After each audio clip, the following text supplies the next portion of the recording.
अथ श्री भक्तामर स्तोत्रम्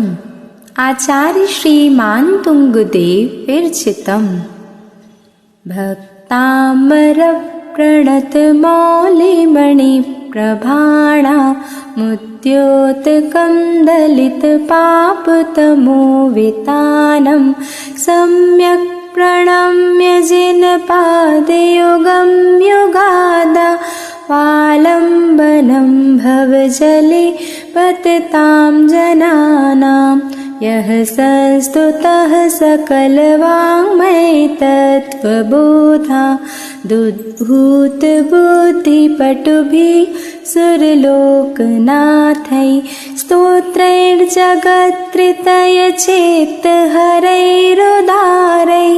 स्तोष्ये किलाहमपि तं प्रथमं जिनेन्द्रं बुद्ध्या विनापि विबुधार्चितपादपीठस्तोतुं समुद्यतमतिर्विगतत्रपोऽहं बालं विहाय जलसंस्थितमिन्दुबिम्ब मन्यः क इच्छति जनः सहसा गृहीतुम् वक्तुं गुणान् गुणसमुद्रशशाङ्ककान्तान् कस्तेच्छमः सुरगुरु प्रतिमोऽपि बुद्ध्या कल्पान्तकालपवनोद्यतनक्रचक्रं को वा तरीतुमलमं मुनिधिं भुजाभ्याम् सोऽहं तथापि तव भक्तिवशान्मुनीश कर्तुं स्तवं विगतशक्तिरपि प्रवृत्तः प्रीत्यात्मवीर्यमविचार्य मृगेन्द्रं नाभीति किं निजशिशोः परिपालनार्थम् अल्पश्रुतं श्रुतवतां परिहासधाम त्वद्भक्तिरेव मुखरीकुरुते बलान् मां यत्कोकिलः किल मधौ मधुरं विरौति तच्चाम्रचारुकलिकानिकरैकहेतुः त्वत्संस्तवेन भवसन्ततिसन्निबद्धं पापं क्षणाच्छयमुपैति शरीरभाजाम् आक्रान्तलोकमलिनीलमशेषमाशु सूर्यांशु भिन्नमिव शार्वर्यमन्धकारम् मत्वेति नाथ तव संस्तवनं मयेद मारभ्यते तनुधियापि तव प्रभावात् चेतो हरिष्यति सतां नलिनीदलेषु मुक्ता फलद्युतिमुपैति ननूदबिन्दुः आस्तां तवस्तवनमस्तसमस्तदोषं त्वत्सङ्कथापि जगतां दुरितानि हन्ति दूरे सहस्रकिरणः कुरुते प्रभैव पद्माकरेषु जलजानि विकाशभाञ्जी नात्यद्भुतं भुवनभूषणभूतनाथ भूतैर्गुणैर्भुवि भवन्तमभीष्टुवन्तः तुल्या भवन्ति भवतो ननु तेन किं वा भूत्याश्रितं यैह नात्मसमं करोति दृष्ट्वा भवन्तमनिमेषविलोकनीयं नान्यत्र तोषमुपयाति जनस्य चक्षुः पीत्वा पयः शशिकरद्युतिदुग्धसिन्धो क्षारं जलं जलनिधेरसितुं कैक्षेत् यैशान्तरागरुचिभिः परमाणुभिस्त्वं निर्मापितस्त्रिभुवनैकललामभूत तावन्त एव खलु ते प्रणवः पृथिव्यां यत्ते समानमपरं नहि रूपमस्ति वक्त्रं क्वते सुरनरोरगनेत्रहारी निःशेषनिर्जितजगत्त्रितयोपमानं बिम्बं कलङ्कमलिनं क्व निशाकरस्य यद्वासरे भवति पाण्डुपलाशकल्पम् सम्पूर्णमण्डलशशाङ्ककलाकलाप शुभ्रागुणास्त्रिभुवनं तव लङ्घयन्ति ये संश्रिता श्रीजगदीश्वरनाथमेकं कस्तान् निवारयति सञ्चरतो यथेष्टम् चित्रं किमत्र यदि ते त्रिदशाङ्गनाभिर्नीतं मनागपि मनो न विकारमार्गं कल्पान्तकालमरुता चलिताचलेन किं मन्दराद्रिशिखरं चलितं कदाचित् निर्धूमवर्तिरपवर्जिततैलपूरः कृत्स्नं जगत्त्रयमिदं प्रकटीकरोषि गम्यो न जातुमरुतां चलिताचलानां दीपोपरस्त्वमशिनाथ जगत्प्रकाशः नास्तं कदाचिदुपयासि न राहुगम्यः स्पष्टीकरोसि सहसा युगपज्जगन्ति नाम्भोदरोधरनिरुद्धमहाप्रभाव सूर्यातिशायि महिमासि मुनीन्द्रलोके नित्योदयं दलितमोहमहान्धकारं गम्यं न राहुवदनस्य न वारिदानां विभ्राजते तव मुखाब्जमनल्पकान्ति विद्योतयज्जगत्पूर्वशशाङ्कबिम्बम् किं सर्वरीषु शशिनान्हि विवस्वता वा युष्मन्मुखेन्दुदलितेषु तमः सुनाथ निष्पन्नशालिवनशालिनि जीवलोके कार्यं कियज्ज्वलधरैर्जलभारनम्रैः ज्ञानं यथा त्वयि विभाति कृतावकाशं नैवं तथा हरिहरातिषु नायकेषु तेजो महामणिषु याति यथा महत्त्वं नैवं तु काचित् सकले किरणाकुलेऽपि मन्ये वरं हरिहरादेव दृष्टा दृष्टेषु येषु हृदयं त्वयि तोषमिति किं वीक्षितेन भवता भुवि येन नान्यः कश्चिन्मनोहरति नाथ भवान्तरेऽपि स्त्रीणां शतानि शतशो जनयन्ति पुत्रान् नान्यासुतं त्वदुपमं जननी प्रसूता सर्वादिशो दधति भानि सहस्ररश्मिं प्राच्येव दिग्जनयति स्फुरदंशुजालम् त्वामामनन्ति मुनयः परमं पुमांश मादित्यवर्णममलं तमसः पुरस्तात् त्वामेव सम्यगुपलभ्य जयन्ति मृत्युं नान्यः शिवः शिवपदस्य मुनीन्द्रपन्था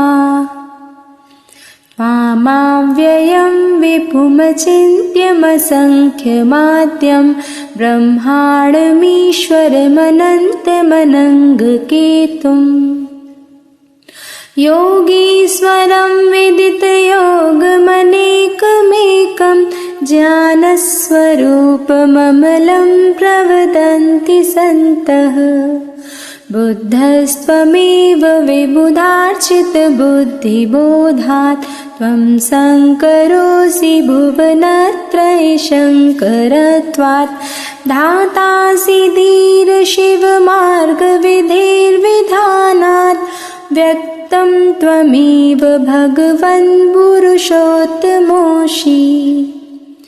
तुभ्यं नमः श्रीभुवनार्तिहराय नाथ, तुभ्यं नमः क्षितितलामलभूषणाय, तुभ्यं नमः श्रीजगतः परमेश्वराय, तुभ्यं नमो जिनभवोदधिशोषणाय।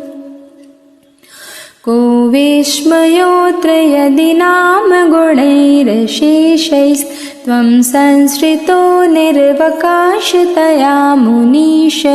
दोषैरुपात्त विविधाश्रयजातगर्वैः स्वप्नान्तरेऽपि न कदाचित् पीक्षितोऽसि। उच्चैरशोकतरुसंश्रितमुन्मयूख मा भाति रूपममलं भवतो नितान्तं, स्पष्टोल्लसत्किरणमस्ततमोवितानं बिम्बं रवेरिव पयोधर पार्श्ववर्ती। सिंहासने मणिमयूखशिखा विचित्रे विभ्राजते तव वपुः कनकावदातं, बिम्बं वियद्विलसदंशुलतावितानं तुङ्गोदयाद्रिशिरसीव सहस्ररश्मै। कुन्दावदात् चलचामरचारुशोभं विभ्राजते तव वपुः कलधौतकान्तम्, उद्दत्सशाङ्कशुचिनिर्झरवारिधार मुच्चैस्तटं सुरगिरेरिव शातकौम्भम्। छत्रत्रयं तव विभाति शशाङ्ककान्त, मुच्चैस्थितं स्थगितभानुकरप्रतापं, मुक्ताफलप्रकरजालविवेद्रशोभं प्रख्यापयत्रिजगतः परमेश्वरत्वम्। गम्भीरताररवपूरितदिग्विभागस्त्रैलोक्यलोकशुभसङ्गमभूतिदक्षः, सद्धर्मराज जय घोषणघोषकः सङ्खेदुन्दुभिर्ध्वनति ते यशसः प्रवादी। मंदार सुंदर नमेरु सुपारिजात, संतानकादि कुसुमोत्कर वृष्टिरुद्धा, गन्धोद्बिन्दु शुभमन्द मरुत्प्रपाता, दिव्यादिवः पतति ते वचसां ततिर्वा।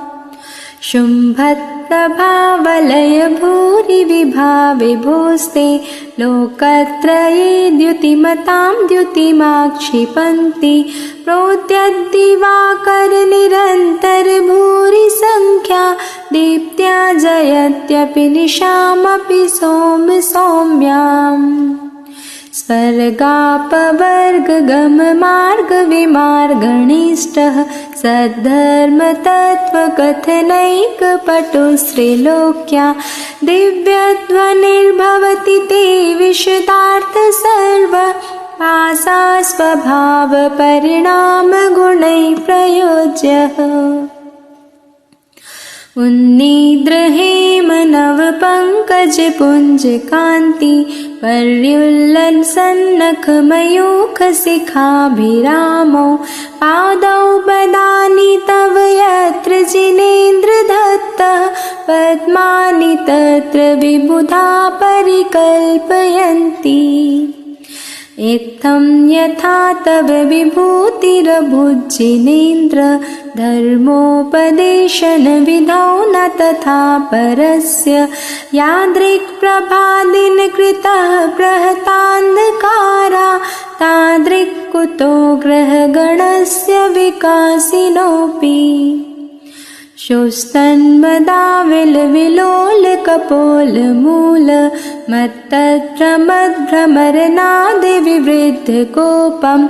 ऐरावताभमिममोद्यते मापतन्तं दृष्ट्वा भयं भवति नो भवदाश्रितानाम्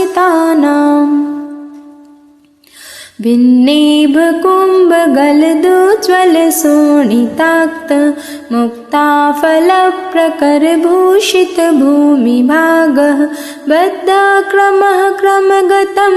हरिणाधिपोऽपि नाक्रामति क्रमयुगाचलसंसृतं ते कल्पान्त्यकाले पवनोद्यतवह्निकल्पम् दावानलं ज्वलितमुज्ज्वलमुत्स्फुलिङ्गं विश्वं जिघात्सुमिव सन्मुखमापतन्तं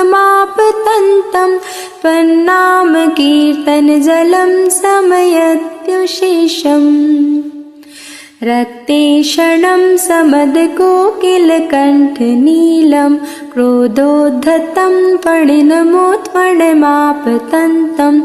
आक्रामति क्रमयुगेण निरस्तशङ्कस्त्वन्नामनागदमनीरिदीयस्य पुंसः वल्गत्तुरङ्गगजगर्जित भीमनाद माजौ बलं बलवतामपि भूपतीनाम् उद्यद्दिवाकरमयूखशिखापवित्तं त्वत्कीर्तनात्तमैवाशुभिदामुपैति कुन्ताग्रभिन्नगजशोणितवारिवाह वेगावतारतरणातुरयोध भीमे